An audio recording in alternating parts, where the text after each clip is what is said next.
and welcome to episode 3 of Mega Man 3. In the last part, we took out 3 more Robot Masters, and now we're heading up to the final 2. First off is Needleman. Needleman, a robot created to work in energy mines. His needle cannon can pierce through a 10-inch brick. Good point, pointy head. So he's Super Saiyan. Bad point, has a spiky personality. He likes sewing, and he dislikes injection. I can see that point of view. Now, Needleman's actually a fairly good Robot Master to start off with, because his weapon is actually fairly useful. But the thing is, some of his stage can be a bit of a pain at times if you don't know what you're doing. But also, if you'll notice this now and a bit later on too, his stage is full of metals. Maybe it's some sort of theme park, I'm not sure.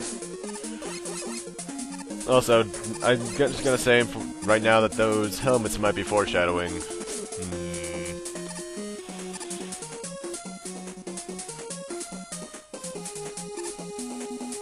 Ah, what the... I got pierced from the heavens. Simone disapproves. And Kamina, but he's kind of dead. That's kind of good timing. I would have cut, but it's right here.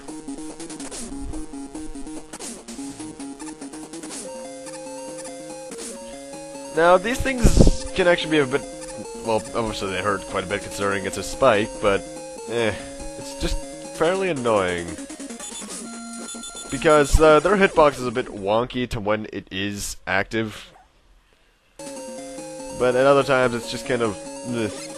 Then again, I guess that just has the error of this being an 8-bit game, and 8-bit games have had their fair share of glitches. I'm looking at you, Final Fantasy 1.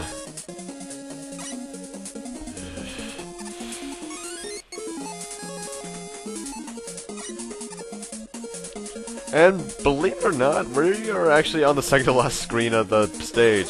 Needleman's stage is not only good for starters because he's actually a good weapon user, but his stage is really short compared to the others.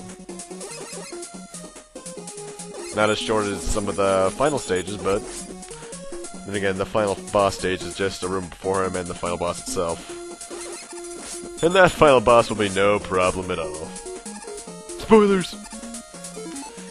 And we're coming up to Needleman here. He's weak to the Gemini laser, which is quite the painful boss fight, but somehow I hit him with all 4. Because the thing with the Gemini laser is that it bounces off at an angle to the wall, and it can be painfully slow. In fact, I think it slows down the game a bit when you use it. Yeah, it seems to be.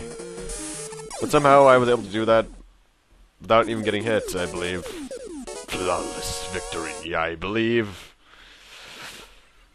And for beating him, we get, well, the needle cannon, I believe is what it's called.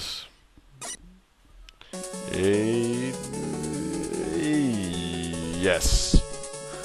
And Rush Jet. Now, you might remember Rush Jet from Mega Man 6 when I did that way back when. And what it was like then, but I'll get to why it's different in this game in a moment. But first, Magda Man. A powerful robot that has magnetic power. Though he's a robot, he's addicted to magnetic therapy. Good point, management ability. Bad point, bad direction. He likes massages and he dislikes floppy disks. 3-minute load times. Anyway, his stage starts off with quite a few bottomless bits that is actually fairly easy to dodge. Those robots do what they should to magnets, and they just lift you up. Hello, phone. And we have our next battle against Breakman here. Now and this is actually the second to last battle with him. As for what the last is, you'll find out eventually.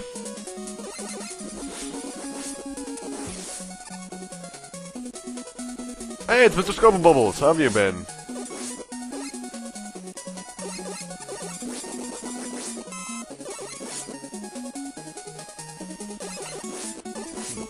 For some reason, I actually remember when I was a kid, I always used to start off on this stage. I don't know why, because it can get kind of treacherous, and it's because of these things.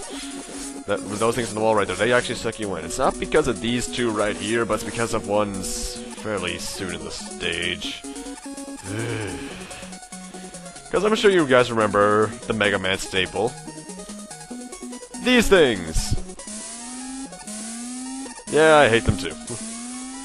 Now, these ones aren't so bad. The first two aren't that bad. But I still rush jet past them. Because their patterns are fairly simple. In fact, I think I do this one on this try. I glitched right through that. Blocks without these things, alright. Blocks with these things, a bit more difficult, but alright. However, in the next one, I believe, it's these things with... It's blocks with those things, some sort of reactor, arc reactors, I guess. And they're over, bottomless pits. Anyway, this is the best incarnation of Rush Jet by far, and there's a reason they changed it in 4 onwards. You can move in any direction, and if you keep on jumping, you won't... The energy will go down so slowly that it's almost game-breaking in some levels.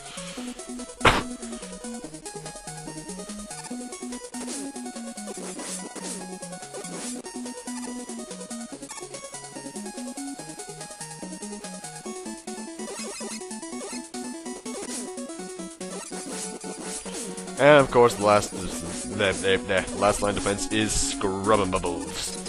Anyway, we're coming up on Magda Man here. Do not do what I'm doing and get the needle weapon, the needle cannon out. He is not weak to that. He's actually weak to the Spark Man weapon.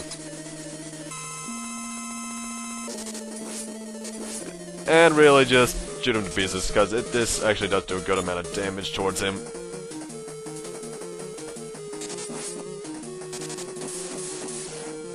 For some reason, that sound effect reminds me of 1942. The game, not the year, of course. Then again, NES programming, there probably are a lot of unintentionally reused sound effects. But for beating Magda Man, we get the almighty Magnet Missile. Now, this doesn't have that many uses aside from boss fights in a few sections. What it does is that it shoots directly in front of you, and then when there's an enemy above or below it, it goes right towards them. And with the game block up, ooh, what do we have here? 4 more Robot Master levels. But meet the Dark Robots. They have no Mega Man and base bios, so I will not be reading any for them. As for what these guys do, we'll find out fairly shortly. Actually, it's because of these Dark Robot stages that Mega Man 3, I think, is the longest Mega Man game on the NES. Unless he has these... yeah, I think it is. Maybe 5. But then again, I don't like to talk about 5. I can burn in hell. Oh, invincibility frame saved me.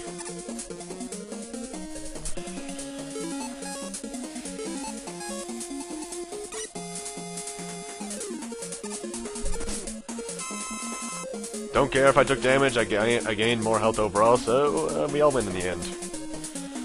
Scrubbing Bubbles. Now the thing is, you're gonna want to save Rush Jet as much as you can for this stage, so keep on jumping while you're on it, so you can really save it. Because, well, let's look at this. If I wasn't jumping, that should probably be where about my health is by now. But now I'd be much farther below it. Rush Jet is broken. Considering you don't even have to land on it, it follows you everywhere, so it's fairly useful. E-Tank, eh? And, oh, well, we're at the boss already, huh. That's convenient. Curse that hedgehog. Anyway, for this boss, you're gonna want to equip either the Magnet Missile or the Spark Shot, because he's weak to both. And who do we have but... Airman! The Dark Robots bring back all 8! That's right, because as you can see, there's a stage beyond this. All 8 Robot Masters from 2, and they're much harder. Luckily, they have 2 weaknesses, so you have a 25% chance of guessing one of the weaknesses on your first try. Now these guys pretty much just reuse the patterns from 2, but for some reason I find them a bit more difficult. I think their damage output's a bit higher, or something along those lines. And also with certain guys like Flame Man or Heat Man. Flame Man's not until 6. Because of the Dark Robot sprite being a bit larger, he's a bit harder, yes, a bit harder to avoid. First E-Tank of the game being used 3 parts in. And here's the infamous Rush Jet section. Now, reminder, do not press start here, while you're on Rush Jet at least. If you do, Rush will disappear and you're going to fall right through him. And you will die. And then if you're almost out of Rush Jet energy, you're gonna have to grind a lot. And I mean a lot to get back up to max.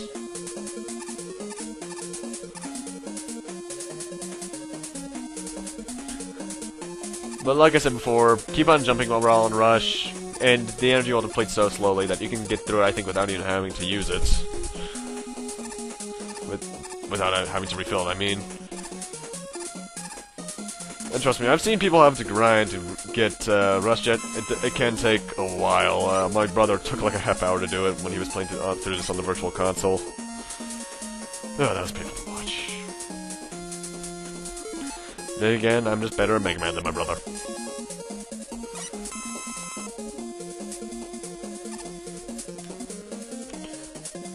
And we're actually coming up on the end of the stage here, but first a random pole vaulter. Also, coming up here, equip the Shadow Blade. Not because we're coming up on the boss, but we're actually coming up on a giant Metar mini-boss. Shadow Blade is extremely effective against it, so hit it in the eyes, which is the actual only weak spot. I'm not sure why. And it should go down within a few shots of it, really. And at this point, I was actually fairly nervous, because I think even at this point, one of these metals could kill me with ease. However, it's fairly useful. Luckily, I got dropped by a drop of item appeared by one of the Mitars. I can barely speak today. Equip your Shadow Blades again here, because here's another one. Oh, joy.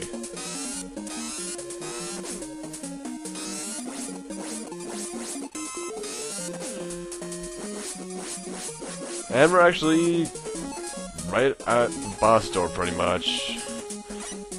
I forgot about this section here, but as you can tell, the boss of the stage is weak against Hard Knuckle and Top Spin as well.